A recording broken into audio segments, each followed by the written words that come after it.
Hello everyone, I Shruti Garg welcomes you all in online classes.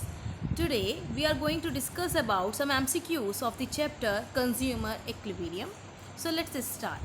Our first MCQ is which of these is a property of indifference curve? इनमें से कौन indifference curve की property नहीं है?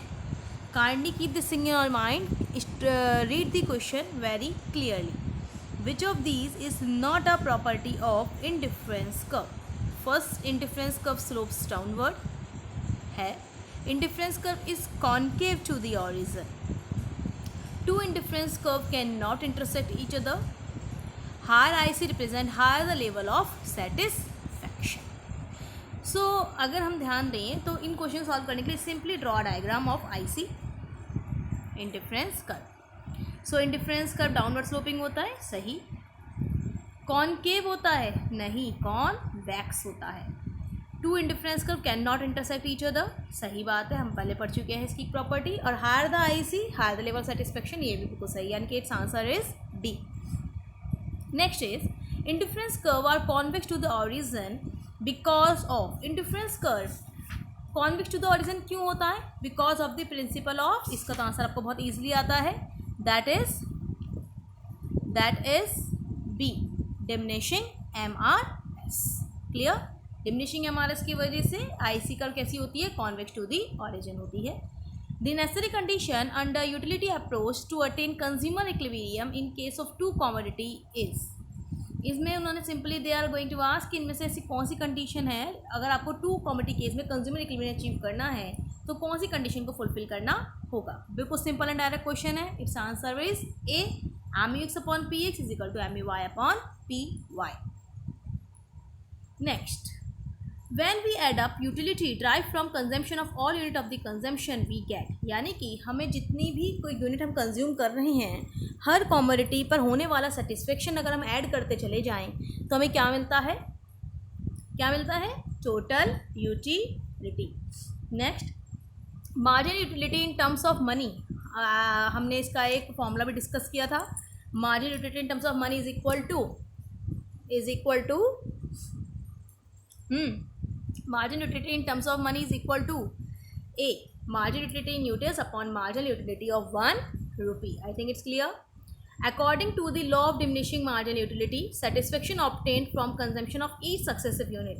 Law of DMU के according जो भी हमें सेटिस्फेक्शन रिसीव होगा हर अगली कंज्यूमशन के साथ, means when we are going to consume one successive unit of each commodity then the satisfaction drive from each a successive unit starts decreasing. याद है कि जैसे जैसे हम कंजम्पशन करते हैं वैसे वैसे उस होने वाला सेटिस्फेक्शन गिरने लगता है. तो लॉ ऑफ DMU यही कहता है. Answer is B. Indifference curve refers to highest IC, lowest IC, family of IC or none of these?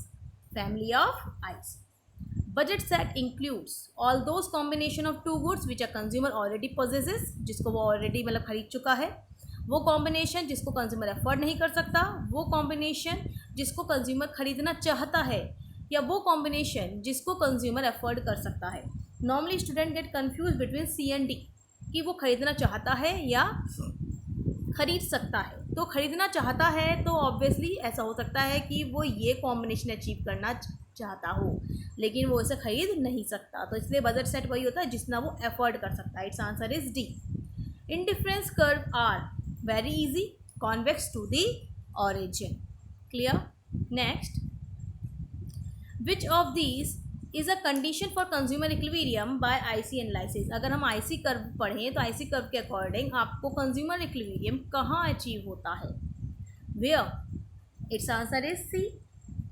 ये याद रखिएगा, ये तो यूटिलिटी अप्रोच वाला है, MUX upon PX is equal to MUY upon PY, और ये किसका है? ये IC अप्रोच वाला है, MRS X upon P is equal to PX upon PY. So answer is C. अगर MUX upon PX greater than हो MUY और P अपॉन PY से, तो कंज्यूमर को इक्विलिब्रियम कब मिलेगा?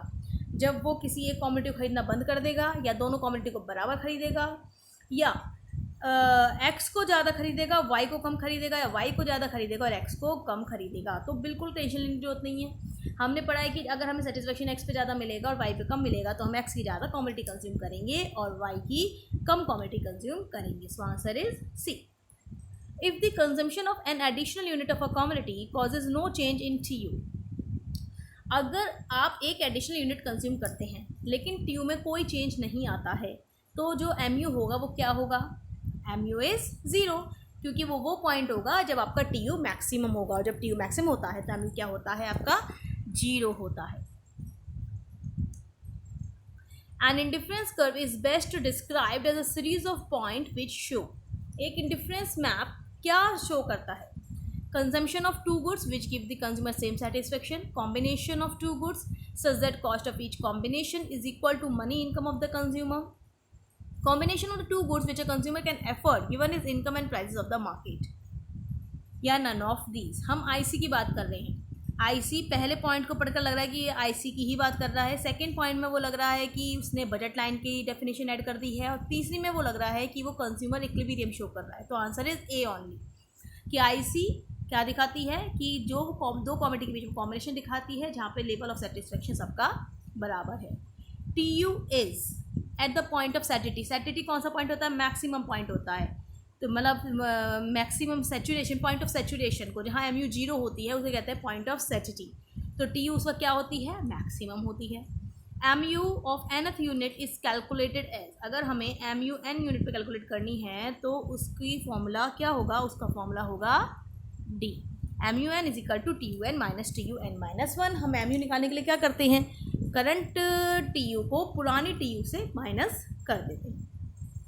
In case of single commodity, consumer equilibrium is achieved when MUX is equal to price of X. Very simple.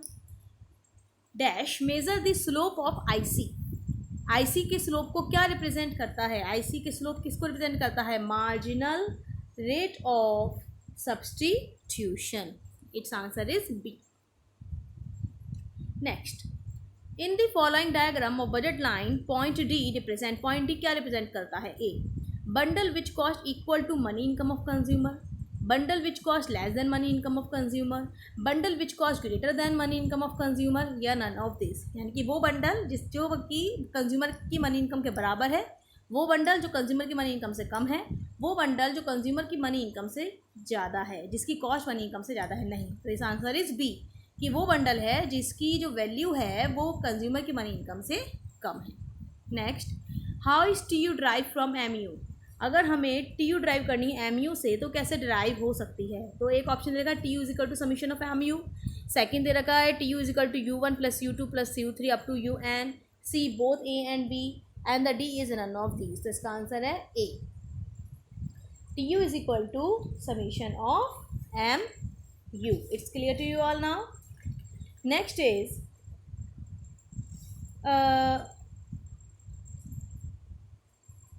Is what happens to MU when TU is maximum। अगर आपका MU क्या होगा? TU जब maximum होता है तो MU zero होता है। एंड IC ऑलवेज, जो IC होती है वो हमेशा कैसी होगी? डाउनवर्ड स्लोपिंग होगी from left to right, upward होगी लेफ्ट टू राइट, पैरेलल होगी y एक्सिस के, या पैरेलल होगी x एक्सिस के। I think it's A, downward sloping होती है from left to right. Clear? I think from left to right downward sloping होती है। In case of cardinal utility approach, cardinal utility approach के according जो utility है वो किस में मेजर होती है? रुपी में, रैंक में, यूटिल्स में, या नन ऑफ दीज में? It's answer is C, utils में मेजर होती है कार्डिनल यूटिलिटी और ऑर्डिनल यूटिलिटी। हमने बहुत अच्छे से पढ़ी है दोनों ही। Next is the consumer will be in equilibrium where the consumer is in equilibrium where there is a tangency between price line and IC, because at this point MRS is equal to price ratio greater than price ratio or less than price ratio is equal to price ratio, क्योंकि यह वो point होता है जब marginal rate of substitution price के बराबर होता है। कार्डिलिटी मीन्स यूटिलिटी कैन बी, कार्डिलिटी का क्या मतलब है? कि यूटिलिटी को मेज़र कर सकते हैं, यूटिलिटी को रैंक दे सकते हैं, यूटिलिटी मेज़र नहीं हो सकती। तो इसका आंसर है कार्डिलिटी के अकॉर्डिंग यूटिलिटी को मेज़र किया जा सकता है। The slope of price line in case of commodity X and Y is given by, जो स्लोप होता है प्राइस लाइन का कमोडिटी X और Y की केस में वो क्या देता है आपको? Taste and preference of consumer, price of both the commodity, price of X alone, price of Y alone. तो आपका इसका आंसर क्या होगा 25 का? B, price of both the commodity, क्योंकि जो प्राइस लाइन आप बनाते हैं, जो बजट लाइन आप बनाते हैं वो दोनों के ही प्राइस से मिलकर बनती है, तो price of both the commodity. कौन सा लॉ है जो कहता है when a consumer consume more and more unit of the commodity the utility drive from each additional unit decreases? I think it's very very very easy, law of diminishing marginal utility. In the context of IC analysis MRS क्या होता है? Marginal rate of substitution. I think it's answer is A. Clear?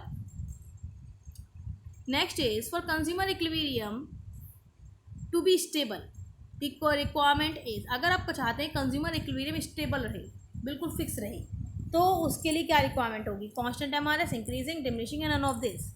I think it's answer is diminishing MRS. Clear? Next is the total utility derived by Shyam by eating 6 apple is 300 util. Marginal utility of 7th apple is 30 util. The total utility for 7 apple will be. उन्होंने आपको total utility दी है, यानी कि 6 Apple consume करने पर आपकी total utility है 300. ठीक है, तो यानी कि टोटल यूटिलिटी एट 6 इज 300, जबकि 7th की मार्जिनल यूटिलिटी आपको दे रखी है क्या? 30. तो आपको बताना है 7th एप्पल पे टोटल यूटिलिटी क्या होगी. तो 300 plus 30, 330. Answer is A, option A. Clear? Next is the consumption of the assumption of constant marginal utility. The assumption of constant marginal utility of money means the importance of money to consumer is. अगर हम constant marginal utility of money मानकर चलते हैं कि जो marginal utility of money होती है वो कांस्टेंट रहती है, तो इसकी इंपॉर्टेंस क्या है? कंज्यूमर की, जो कंज्यूमर है उसके लिए जो मनी है कंज्यूमर के लिए, वो कैसे रहेगी? उसके आंसर होगा सी, सेम रहेगी. अगर आपकी मार्जिनल यूटिलिटी कांस्टेंट रहेगी तो कंज्यूमर के लिए मनी की जो इंपॉर्टेंस होगी वो भी सेम रहेगी. When economist speak of the utility of a certain product they are referring to. अगर कोई इकोनॉमिस्ट किसी भी प्रोडक्ट की यूटिलिटी के बारे में बोल रहा है तो उससे क्या मतलब होता है? Demand, usefulness of the product in consumption, satisfaction gain from the consumption for such a product, rate at which consumer are willing to exchange one good to another. तो इसका आंसर क्या होगा? सी. लंबा सा देखकर डी आंसर नहीं लगाना है. सेटिस्फैक्शन जो यूटिलिटी होती है वो किसको रिप्रेजेंट करती है? सेटिस्फैक्शन को रिप्रेजेंट करती है. तो satisfaction gain from consumer consuming such product. Answer is C. Utility differ from person to person, differ from time to time, differ from product to product. Yeah, all of these.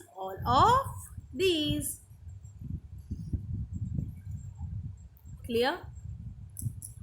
Next is, एक second, utility differ from person to person, differ from time to time, differ from product to product, और all of these. जो utility होती है वो person to person differ करती है, time to time differ करती है, प्रोडक्ट टू प्रोडक्ट डिफर करती है, या ऑल ऑफ दिस. जो यूटिलिटी होती है वो पर्सन टू पर्सन डिफर करती है ना?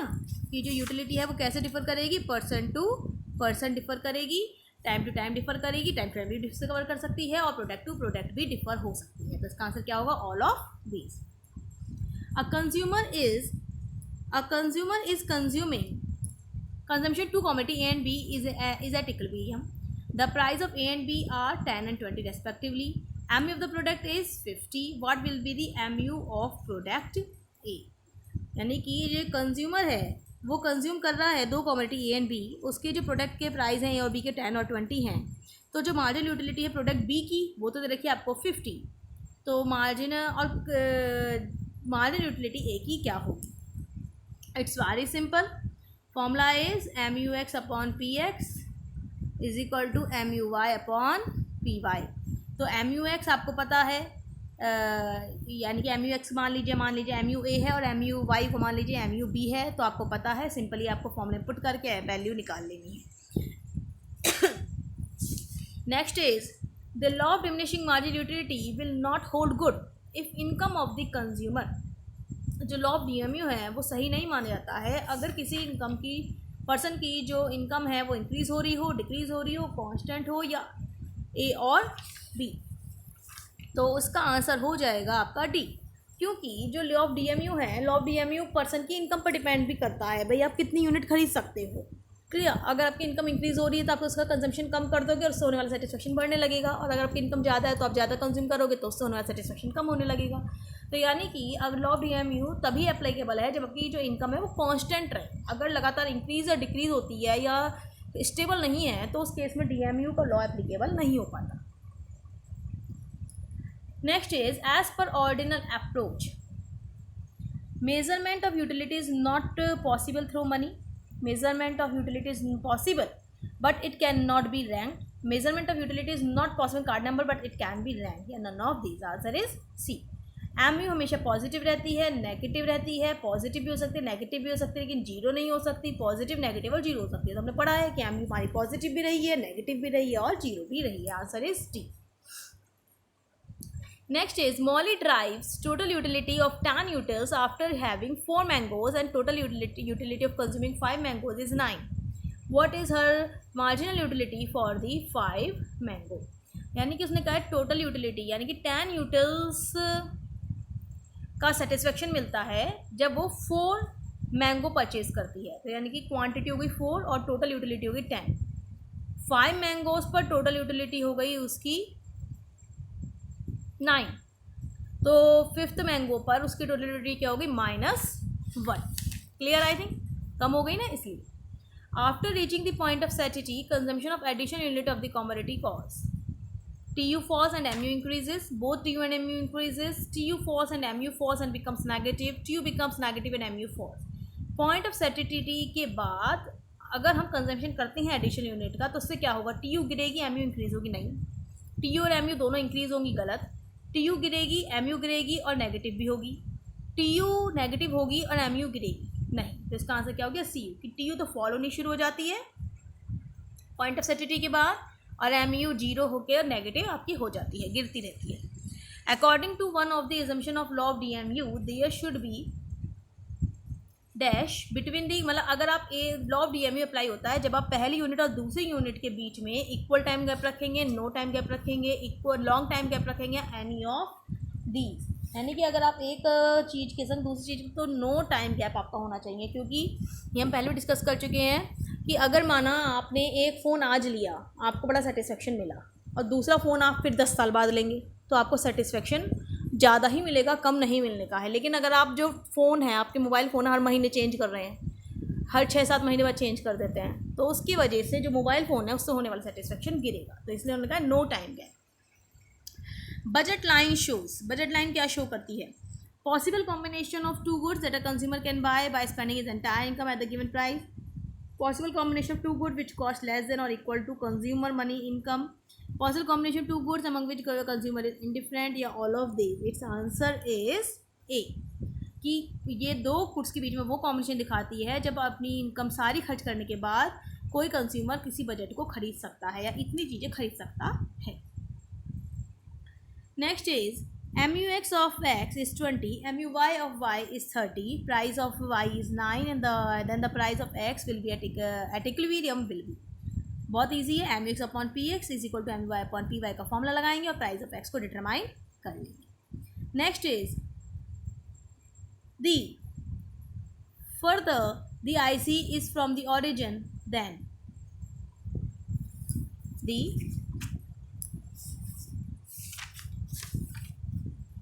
further the IC is from the origin, then higher is the satisfaction level, lower is the satisfaction level, some satisfaction level will be obtained, nothing can be said about satisfaction. So its answer is A, higher is the satisfaction level। clear? कि आप जितना ज़्यादा IC की जो IC origin से दूर होगी, further मतलब दूर होगी जितना ज़्यादा IC, उतना ज़्यादा आपका satisfaction level हाई होता है। The consumer is in equilibrium when MU from a commodity equals। जो कंज्यूमर होगा वो इक्विलिब्रियम तब होगा जब मार्जिनल यूटिलिटी किसी कमोडिटी की किसके बराबर होती है? प्राइस ऑफ द कमोडिटी के बराबर होती है। And indifference curve represent all those combination of two goods which give. एक IC जो होती है वो दो गुड्स के बीच में वो हर कॉम्बिनेशन दिखाती है जिसमें वो कैसा रहता है? इनडिफरेंट रहता है। तो हमें याद है। अब देखते हैं ऑप्शन क्या क्या है। No satisfaction to the consumer, lower satisfaction, higher satisfaction, equal satisfaction. Answer मिल गया हमें डी, इक्वल सेटिस्फेक्शन रहेगा। इनडिफरेंस कर्व पे हर पॉइंट पे आपको इक्वल सेटिस्फेक्शन मिलता है। The consumer is in equilibrium at a point when the budget line is above the IC, is below the IC, is tangent to the IC or cut on IC, is tangent to the IC. Next is which of the shaped area in a diagram below represent total utility. इनमें से कौन सा आपका total area को represent कर रहा है, total utility को रिप्रेजेंट करेगा, कौन सा डायग्राम? तो आपका क्या है ये, इसमें सी क्यों? क्योंकि ये जो शेडेड एरिया है ये पूरा का पूरा MU इंटू पी करके क्या हो जाएगा, TU हो जाता है. इफ़ MRS इज कांस्टेंट, अगर MRS कांस्टेंट है तो IC कैसी होगी? Parallel to X axis, downward sloping concave, downward sloping convex, downward sloping straight line. हमने ये डिस्कस किया है. It's answer is D, downward sloping straight line. और अगर आपको क्लियर नहीं है then see my previous videos of this chapter.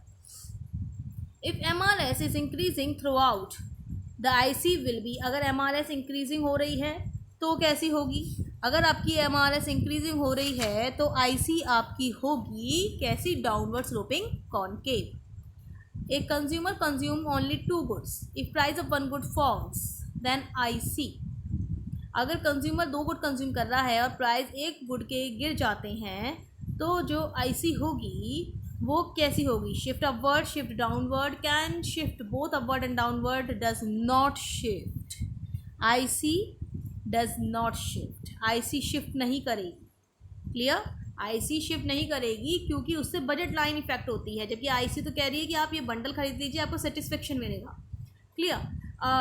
वो बजट लाइन के अकॉर्डिंग बताती ही नहीं है, वो तो कंज्यूमर इक्विलिब्रियम का काम है जब आप बजट लाइन और IC को लेते हैं. तो अगर IC आपकी है और अगर कंज्यूम कर रहे हैं और अगर आपके एक प्रोडक्ट के प्राइस गिर जाते हैं तो उससे IC पर कोई फ़र्क नहीं पड़ेगा, बजट लाइन के अकॉर्डिंग डिटरमाइन होगा आपका. IC does not shift. A consumer consume only 2 goods X and Y, both price 4 per unit. If the consumer chooses a combination of 2 goods with MRS equal to 4, then the consumer will, एक consumer है जो कि सिर्फ 2 ही good consume कर रहा है X and Y, जिसकी price है 4 रुपीज़. अगर कंज्यूमर एक कॉम्बिनेशन उठाता है 2 गुड्स का और जो उसका MRS है वो 4 है, then the consumer will buy more unit of X, buy more unit of Y, buy more unit of X and Y, buy less unit of both X and Y. वो कितनी unit किसकी खरीदेगा? तो इसका answer आपका क्या होना चाहिए? आपको क्वेश्चन समझ में आ गया? Consumer consume only 2 goods X and Y, दोनों की प्राइस है 4 रुपये. अगर कंज्यूमर चूज़ कर रहा है कॉम्बिनेशन इन 2 गुड्स का जिसमें MRS इक्वल टू 4 है, then the consumer will buy more, वो एक्स की ज़्यादा खरीदेगा या वाई की ज़्यादा खरीदेगा, या buy more unit of both X and Y, या buy less unit of both X and Y. तो वो क्या करेगा? एक्स की कंजम्पशन ज़्यादा करेगा, buy more unit of X. A consumer consume only 2 goods X and Y, एक के प्राइस है 3 और एक के प्राइस है 4. If the consumer chooses a combination of 2 goods in margin utility of X is equal to 4, MUX 4 दे रखा है और MUY आपका दे रखा है 3, तो कंज्यूमर को इक्विलिब्रियम कब होगा? इसकी इक्वेशन बनाकर देख लेते हैं. MUX upon price of X is equal to MUY upon PY, that is 4. तो यानी कि ये ग्रेटर है, इस कंडीशन में ग्रेटर है. ग्रेटर लेके जाने का मतलब ये है कि इस पर सेटिस्फेक्शन ज़्यादा है और सेटिस्फेक्शन कम है. तो यानी कि कंज्यूमर इक्विलिब्रियम तब मिलेगा जब वो X की ज़्यादा खरीदेगा और Y की कम खरीदेगा. Clear? In the following diagram the situation of consumer equilibrium and the point of satisfaction are represented by the point. इस डायग्राम में आपको वो पॉइंट बताना है जिसमें कंज्यूमर इक्विलिब्रियम पर है और पॉइंट ऑफ सैटिस्फैक्शन है, और वो जो रिप्रेजेंट हो रहा है वो बताना है कि कौन सा पॉइंट है. तो इसका आंसर हो गया आपका बी, कि पॉइंट ई जो है कंज्यूमर इक्विलिब्रियम का पॉइंट है और जो पॉइंट बी है वो पॉइंट ऑफ सैटिस्फैक्शन है, क्योंकि यहाँ पर MU क्या है? 0 है. सी, यहाँ पर MU क्या है? 0 है, तो पॉइंट ऑफ सैटिस्फैक्शन है और ये पॉइंट क्या है? कंज्यूमर इक्विलिब्रियम का पॉइंट है. Next is which indifference curve represent higher level of satisfaction? Higher the IC, higher the level of satisfaction. तो क्या आ गया इसका answer? IC 3. An increase in income will lead to the following change in the budget line. अगर किसी की income increase होती है तो क्या होगा? सिर्फ A शिफ्ट होगा या डिक्लाइन हो जाएंगे दोनों, या A टू A1 हो जाएगा, या दोनों ही आगे की तरफ शिफ्ट होंगे? दोनों ही आगे की तरफ शिफ्ट हो जाएंगे. यानी कि आंसर इज डी.